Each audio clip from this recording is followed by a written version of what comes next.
Hare Krishna. Dandavat Pranam to all the Vaishnavas listening to me. Today we will start from 89th chapter of the Abhidheya part of this book. Before that, let us offer our prayers at the lotus feet of Srila Gurudev Ji Maharaj and all our previous acharyas. ॐ अज्ञानतिमिरान्धस्य ज्ञानाञ्जनशलाकया चक्षुरुन्मिलितं येन तस्मै श्रीगुरवे नमः। हे कृष्णा करुणा सिन्धु दीनबन्धु जगत्पते गोपेशा गोपिका कान्ता श्रीराधाकान्त नमोस्तुते। तद्काञ्चन गौराङ्गी राधे वृन्दावनेश्वरी वृषभानुसुते देवी प्रणमामि हरिप्रिये। जय श्री कृष्ण चैतन्य प्रभु नित्यानंद श्री अद्वैत गदाधर श्रीवासादि गौर भक्तवृंद। वाञ्छा कल्पतरुभ्यश्च कृपा सिन्धुभ्यैव च पतितनाम पावनेभ्यो वैष्णवेभ्यो नमो नमः। हरे कृष्णा कृष्णा कृष्णा हरे हरे, हरे Ram Ram Ram Hare Hare.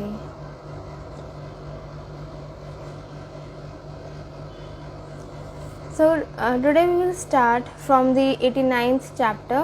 The topic of this chapter is proper renunciation. The first question is, how can one practice Yukta Vairagya? Answer is, it is the duty of everyone to bring their minds under control by offering some token sense gratification, exactly like controlling a horse with a morsel of grass. This is called Yukta Vairagya or proper renunciation. By this process, one can make advancement in the path of spiritual life. Second question, what is actual renunciation? Answer is, when one's genuine detachment is awakened, one should cultivate renunciation befitting the sannyasa ashrama, or one should gradually diminish his familial activities by becoming more and more inclined towards the service of the Supreme Lord. This is called actual renunciation.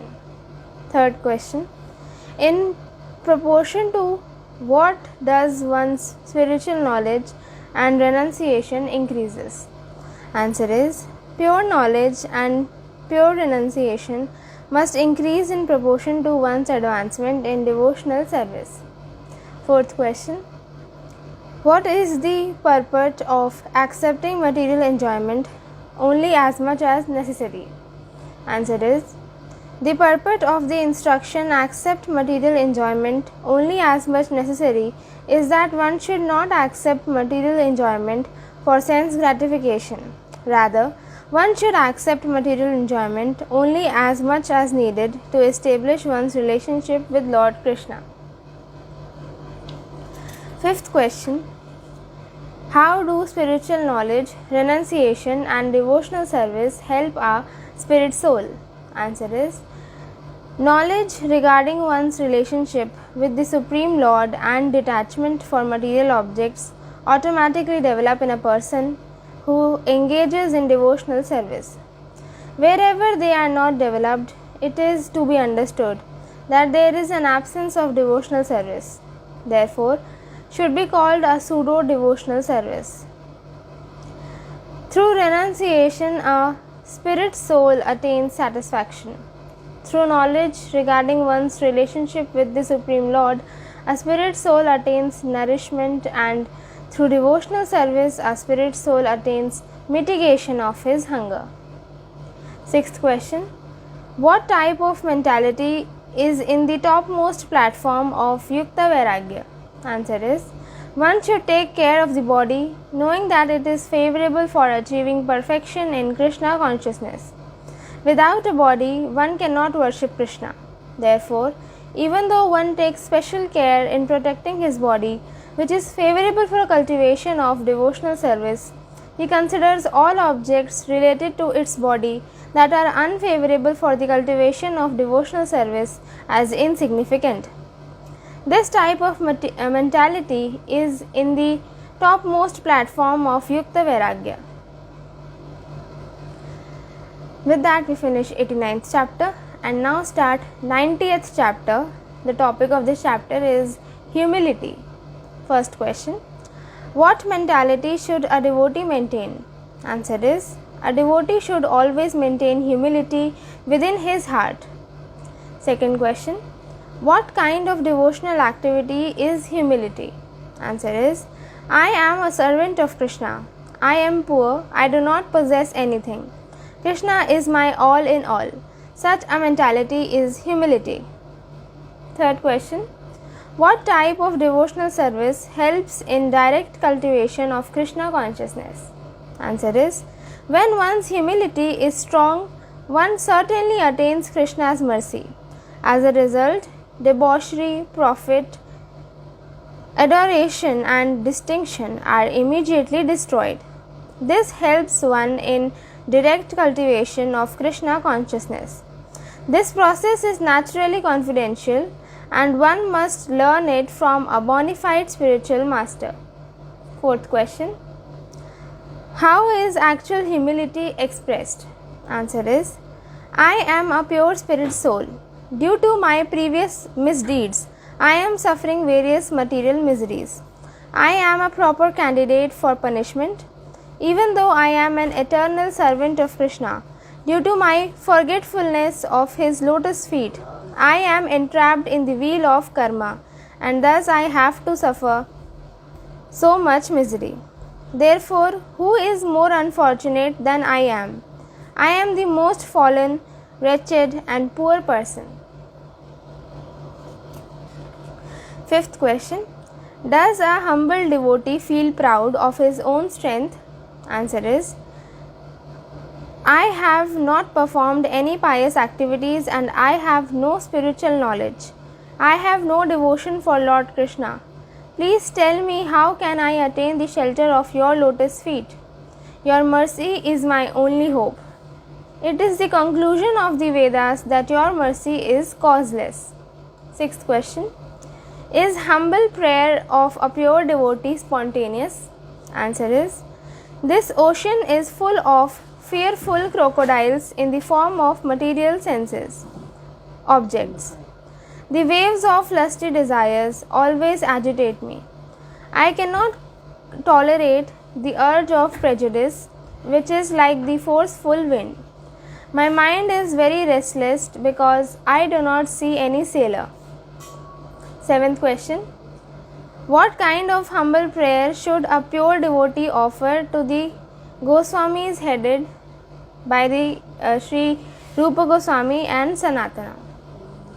Answer is: when will Srila Rupa Goswami bestow mercy on me and deliver me by imparting the principles of true renunciation? When will Sri Sanatana Goswami, out of compassion, remove my attachment for sense gratification and offer me at the lotus feet of Sri Nityananda Prabhu? When will Srila Jiva Goswami extinguish the blazing fire of my arguments by pouring water of When will Srila Jiva Goswami extinguish the blazing fire of my arguments by pouring water of scriptural conclusions? My heart is constantly burning. Eighth question: how should one who desires his own benefit offer non-duplicitous, humble prayer to the Vaishnavas? Answer is: as soon as I will see a Vaishnava, I will hang a cloth on my neck and with folded hands take a straw in my mouth. I will stand before him without duplicity. I will relate my miserable condition to him while crying and begging for the respite from the fire of material existence.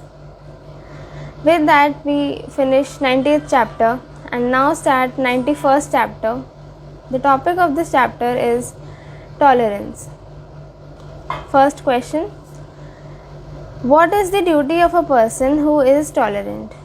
Answer is: if anyone blasphemes you, you should tolerate it. Do not insult anyone. Taking shelter of this material body, you should not envy anyone. There is no doubt that lust is a place for Kali. Becoming lusty for the service of Krishna is transcendental. another name of which is love of God. Desire for sense gratification is mundane. That is the place for Kali. One must give it up. Second question. Is it part of one's occupational duty to display intolerance for other processes?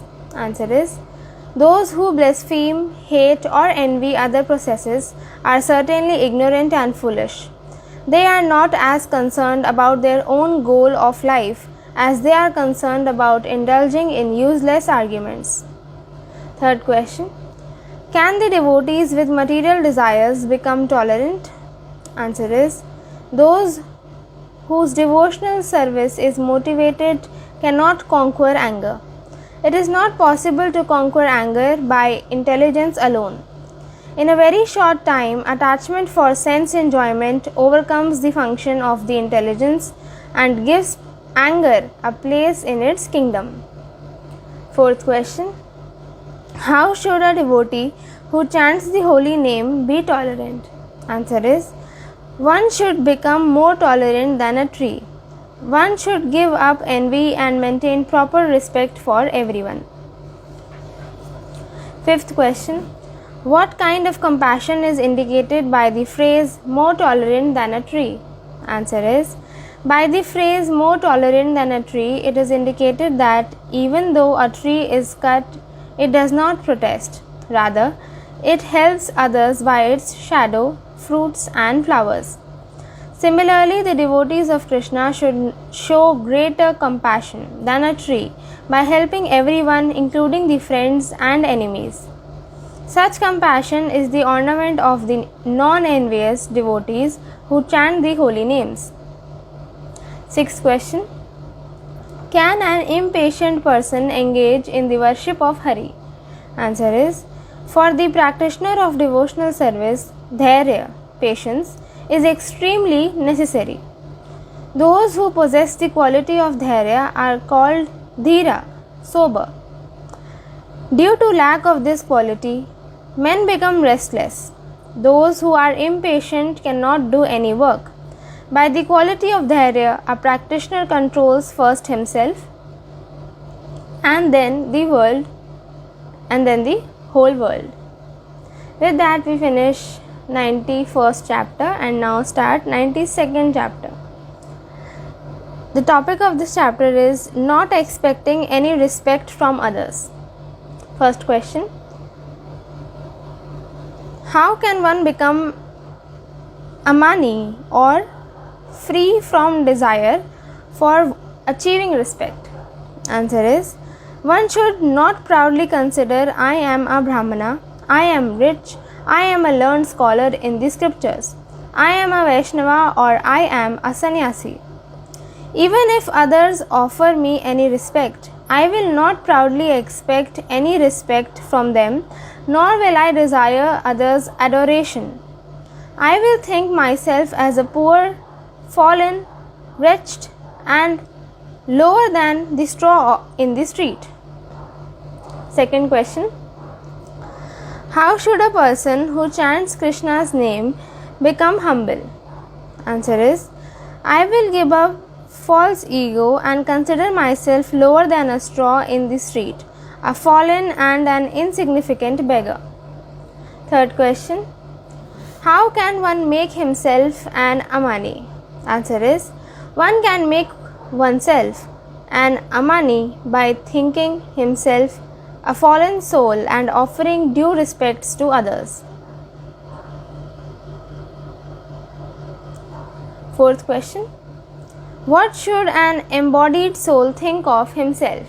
Answer is, this material body is simply a prison house. The spirit soul has a temporary relationship with this body. Therefore, as long as one is destined to live in this body, one should consider himself lower than the straw in the street.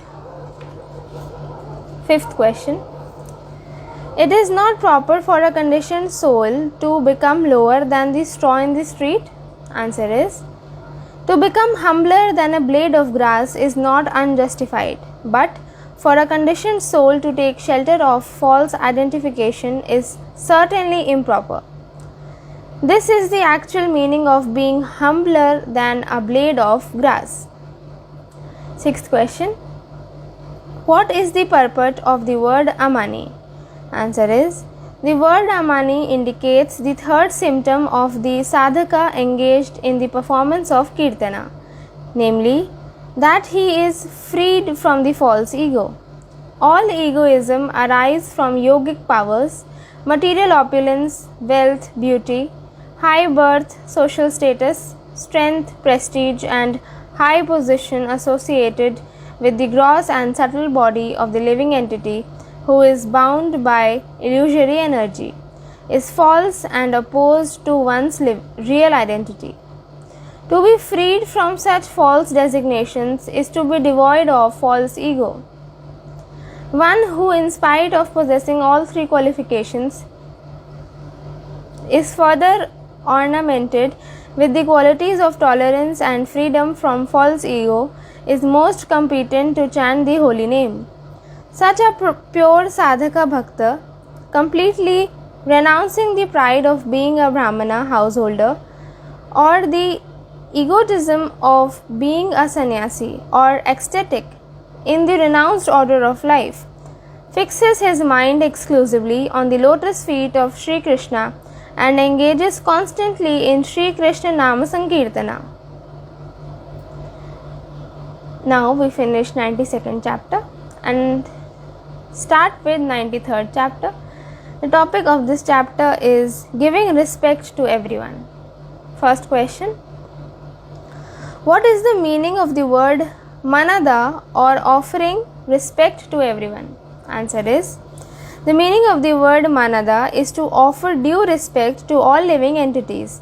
Realizing that all living entities are servants of Krishna, one should never become envious or hate them. One should please everyone by sweet words and welfare activities. Second question. What does it mean by offering due respect? Answer is, the Vaishnavas alone are worthy of respect. If the son of a Vaishnava becomes a pure Vaishnava, then his respect will depend on the proportion of his devotional service. And if the son of a Vaishnava is only an ordinary human being, then he should be counted as an ordinary human being and should not be counted or respected as a Vaishnava. A Vaishnava must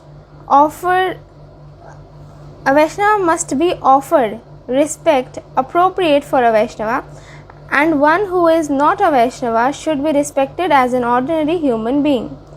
Unless one offers respect to others, one does not develop the qualification to chant the holy names of Hari. Third question.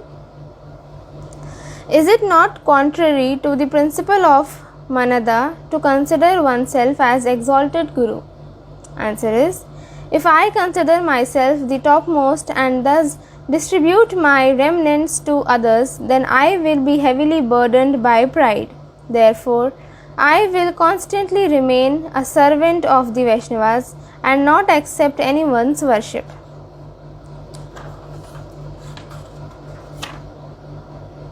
Here we end 93rd chapter and now start 94th chapter.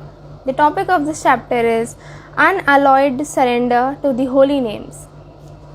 First question is, what is the conviction of an unalloyed devotee?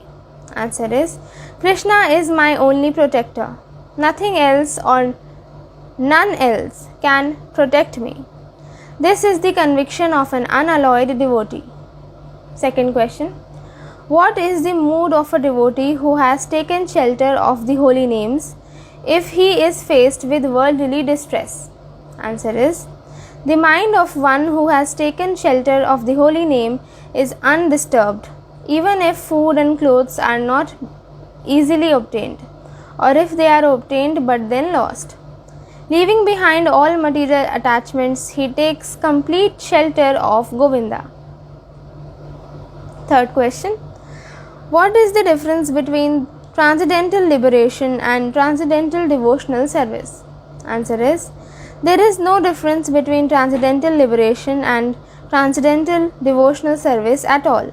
Rather, those who make a distinction between them are to be understood that they have not understood either of them. Fourth question. Which limbs of devotional service do the unalloyed devotees perform? Answer is, the unalloyed devotees of Krishna are extremely attached to remembering Krishna and chanting the holy names of Krishna. Mostly they remain busy in executing those two limbs. Fifth question. In which subjects should a devotee be eager to perform? Answer is, one who desires to attain the result by enchanting the holy names of Krishna should be eager in three subjects. He should associate with devotees, he should live in a solitary place away from the non-devotees, and he should maintain determination. This is called nirbandha. Sixth question. What is the meaning of the word nirbandha? Answer is, the word nirbandha means that a practitioner should chant 16 names, 32 syllables Mahamantra on a tulsi bead for 108 times. Chanting 4 rounds is called one grantha. One should start with one grantha and gradually increase the number to 16 granthas and 64 rounds. It is also called 64 rounds. That will make a prescribed number of 100,000 holy names. By gradually increasing the number of chanting the holy name to 300,000 times, one will spend his entire time simply in chanting the holy names.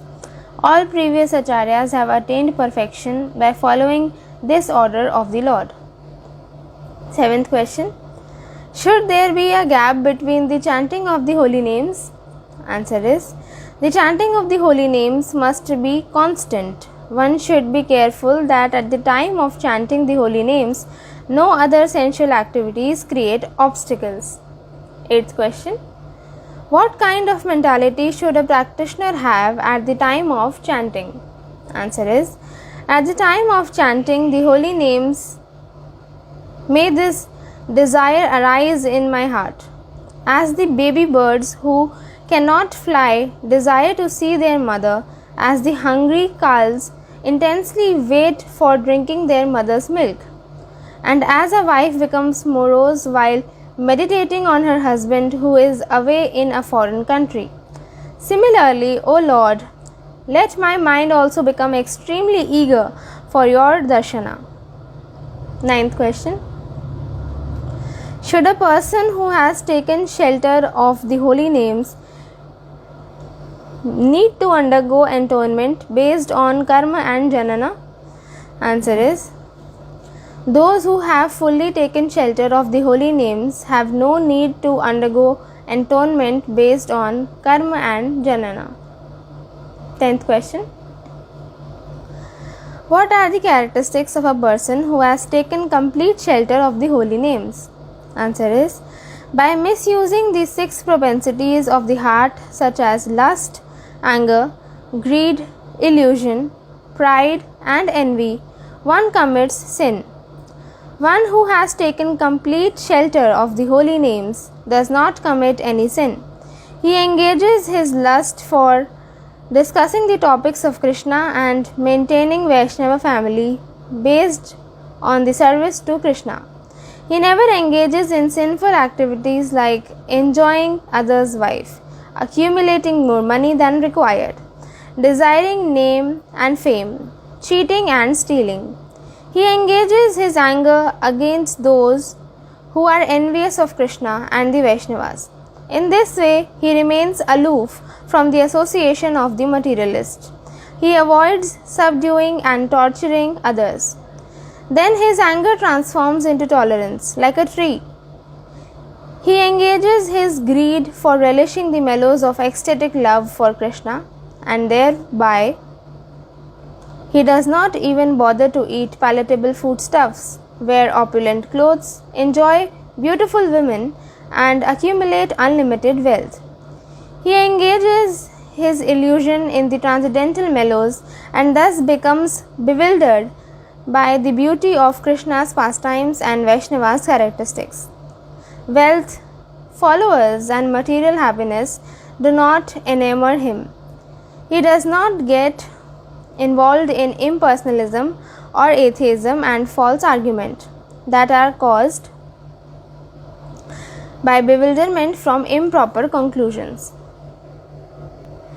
By engaging his pride in the service of Krishna, he gives up pride of high birth, wealth, beauty, education, followers, and bodily strength.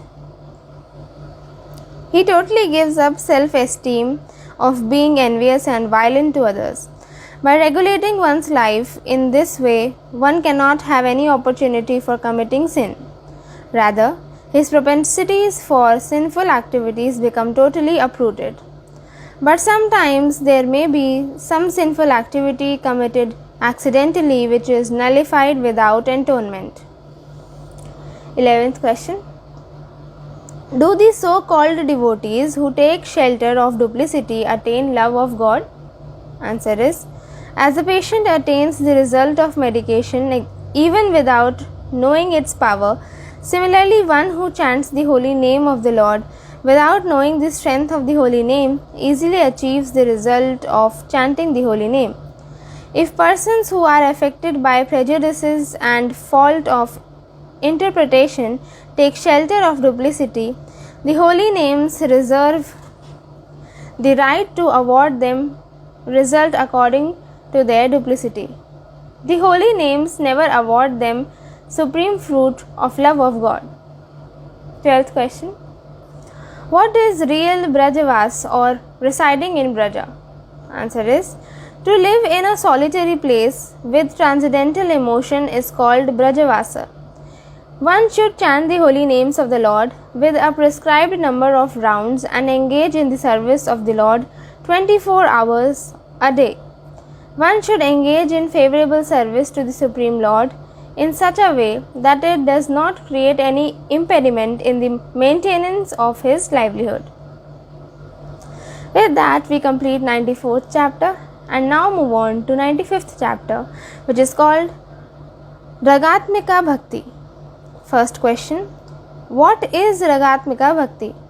Answer is, the materialist natural attraction for material enjoyment is called raga or attachment. As the eyes become agitated by seeing beautiful objects, similarly the hearts of the materialist remain fully absorbed in the material enjoyment.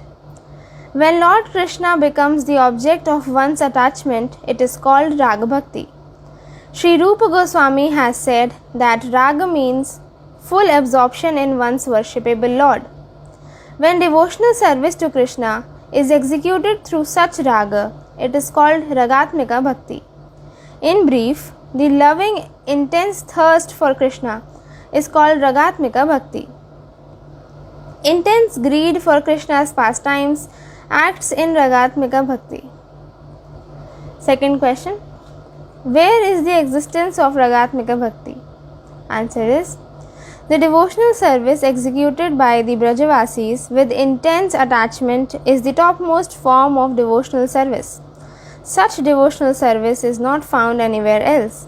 Devotional service performed under the guidance of the Brajavasis is called Raganuga Bhakti. The service propensity with natural absorption attributed to one's worshipable Lord is called Raga. When the devotional service to Krishna is executed with intense greed, it is called Ragatmika. This Ragatmika Bhakti is present in its full form among the Brajavasis. Devotional service performed under the subordination of such Ragatmika Bhakti is Raganuga Bhakti. With that, we complete 95th chapter and now start 96th chapter. The topic of this chapter is Raganuga Bhakti. First question. Who is a qualified candidate for Raganuga Bhakti? Answer is, as regulative faith awards one the qualification to perform Vaidhi Bhakti. Similarly, faith with intense greed awards one the qualification to perform Raganuga Bhakti. According to their respective relationship to the Lord, Ragatmika Bhakti is prominent among the Brajvasis. One who is greedy for attaining the same mood which the Brajvasis have for Krishna is a qualified candidate for Raganuga Bhakti. Second question. How many types of sadhanas are there and what are the processes? Answer is, there are 9 types of sadhana bhakti described in the Srimad Bhagavatam. They are hearing, chanting, remembering, serving the lotus feet, worshipping, offering prayers, offering service as a menial servant, friendship and surrendering everything to the Lord. Sri Rupa Goswami Pada has further divided these 9 processes into 64 limbs of devotional service. The point of consideration here is that sadhana bhakti is of 2 kinds, namely Vaidhi and Raganuga. Among the 2 Vaidhi bhakti is of 9 kinds. Raganuga sadhana bhakti is mainly performed through one's mind under the subordination of the residents of Braja. Third question. What is the natural propensity of a spirit soul? Answer is, as the natural propensity of the magnet is to attract iron, as the quality of the heat is liquidness, as the strength of fire is to burn, as the propensity of the mind is to think, feel and will, and as the characteristics of the objects is to be engaged in their respective usage, similarly, the natural propensity of the spirit soul is to become attached to the Supreme Lord. In the liberated state, this propensity is pure and fully manifested, but in the conditional state, it is perverted. Fourth question. What is the difference between attachment for material objects and attachment for spiritual objects? Answer is, embodied soul attachment for material objects is the perverted reflection of their attachment for spiritual objects. When this propensity is completely purified and devoid of any material designation, it is called spiritual attachment. But when it is materially contaminated and covered with material designation, it is the perverted reflection of the spiritual attachment. Fifth question. What are the names and functions of attachment when it is materially designated? Answer is, attachment is the same propensity but acquires different names according to different designations. When one is attached to wealth, it is called greed. When one is attached to the beauty of women, it is called debauchery. When it is displayed on distressed people, it is called compassion. When it is applied to brothers and sisters, it is called affection. When it is applied to helpful people, it is called gratefulness. When it is designated with kindness, it is called love. And when it is designated with hatred, it is called envy. In this way, one single propensity transforms into various propensities and manifests itself. Pluralism is its characteristic. This attachment remains with the liberated souls in its pure, uncontaminated state. It is not that this attachment remains confined in only one state, but it increases unlimitedly and takes various shapes. This is its beauty. Sixth question. Who are actual worshippers of the Supreme Lord? Answer is, those who engage in the worship of the Supreme Lord under the compulsion of fear, ambition and sense of duty. Their worship is not so pure.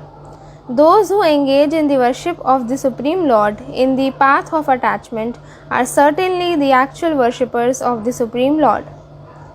Seventh question. Who is eligible for Raganuga Bhakti? Answer is, one who has not realized the science of Raga and who desires to worship the Lord under the rules and regulations of this scriptures, he is eligible for Vaidhi Bhakti. One who does not wish to be controlled by the rules and regulations of the scriptures at the time of worshipping Hari, who has developed natural attachment for the worship of the Hari, he alone is eligible for Raganuga Bhakti. 8th question. What is anxiety based on Raga? Answer is, O my mind, for a long time I have yearned to see your lotus feet. Will this difficult to attain desire be fulfilled in this birth? This thought overwhelms my heart. 9th question. What is the root of Raganuga Bhakti? Answer is, the taste for engaging in the service of the Lord by following the footsteps of the Brajavasis is the root of Raganuga Bhakti. 10th question. Why is it necessary to possess the knowledge regarding the rasas while performing bhajana under the guidance of Sri Rupa? Answer is, one who wishes to understand the truth of Srila Rupa Goswami's teachings must understand the rasas. The spiritual blissful rasas are the complete treasury of the Supreme Lord, and all other truths are subordinate to this. 11th question.